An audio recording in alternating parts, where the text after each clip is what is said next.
Assalamualaikum warahmatullahi wabarakatuh. Perkenalkan, nama saya Della Sukma Prihanani dari kelas 12-8 nomor absen 8.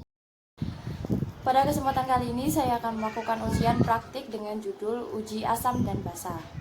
Tujuan saya melakukan ujian praktikum hari ini adalah untuk membedakan mana larutan asam dan basa melalui indikator alami yaitu kunyit. Indikator alami berupa kunyit ini nantinya akan merubah warna pada larutan-larutan yang ada di depan saya. Dasar teori singkat pada ujian praktik hari ini adalah senyawa kimia merupakan zat kimia yang terdiri dari dua atau beberapa unsur yang dapat dipecah menjadi unsur pembentuknya melalui suatu reaksi kimia. Berdasarkan tingkat keasamannya, senyawa kimia dibedakan menjadi asam, basa, dan netral. Secara umum, zat-zat yang berasam asam dan bersifat korosif merupakan senyawa asam, sedangkan senyawa basa berasa pahit dan juga licin. Namun, tidak mungkin kita dapat mengidentifikasi senyawa tersebut hanya melalui ciri-ciri tersebut. Oleh karena itu, biasanya untuk mengidentifikasi asam atau basa suatu larutan digunakan alat atau zat tertentu yang disebut indikator. Indikator yang biasanya digunakan ada 3, yaitu kertas lakmus, yang kedua indikator alami, dan yang ketiga indikator menggunakan larutan buatan. Pada hari ini saya akan menggunakan indikator alami yaitu kunyit. Alat dan bahan: larutan obat mah, larutan cuka, air sabun atau air deterjen, air biasa, dan larutan kunyit. Menurut hipotesis, kunyit yang dimasukkan ke dalam larutan asam akan menghasilkan warna kuning muda daripada warna aslinya. Sedangkan jika dilarutkan dalam larutan basa, maka warnanya akan menjadi lebih tua daripada warna aslinya. Mari kita mulai percobaannya. Saya akan meneteskan kunyit ini kepada setiap larutan yang ada di depan saya. Pertama, ini adalah larutan asam cuka.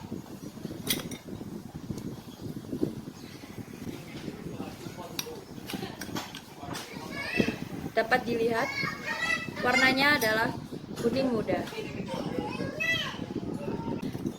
Yang kedua, saya akan mulai meneteskan larutan kunyit pada larutan obat pereda mah.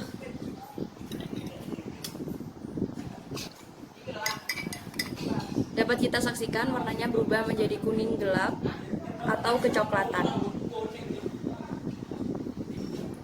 Yang ketiga, kita akan melarutkan larutan kunyit ini pada larutan deterjen.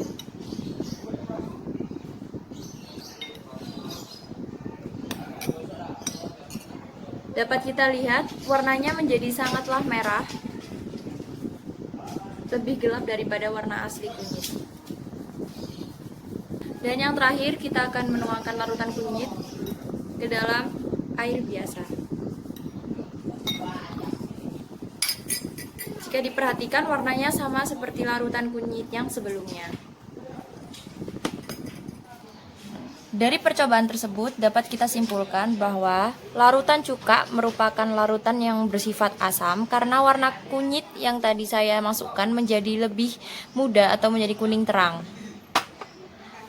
Lalu yang kedua, larutan obat mah ini merupakan larutan basa karena larutan kunyit yang saya masukkan warnanya menjadi sangat gelap atau hampir kecoklatan. Yang ketiga, larutan sabun atau larutan deterjen adalah larutan basa karena tadi kunyit yang saya masukkan warnanya juga menjadi gelap, hampir merah kecoklatan. Dan yang terakhir adalah air biasa. Warnanya sama dengan larutan kunyit yang saya masukkan, jadi dapat diidentifikasi bahwa larutan ini merupakan netral. Kesimpulannya adalah larutan asam cuka ini merupakan larutan asam, larutan obat mah ini merupakan larutan basa, dan larutan deterjen ini juga merupakan larutan basa, dan yang terakhir, air merupakan larutan netral. Cukup sekian ujian praktik pada hari ini. Terima kasih telah menyaksikan. Maaf apabila ada salah kata. Wassalamualaikum warahmatullahi wabarakatuh.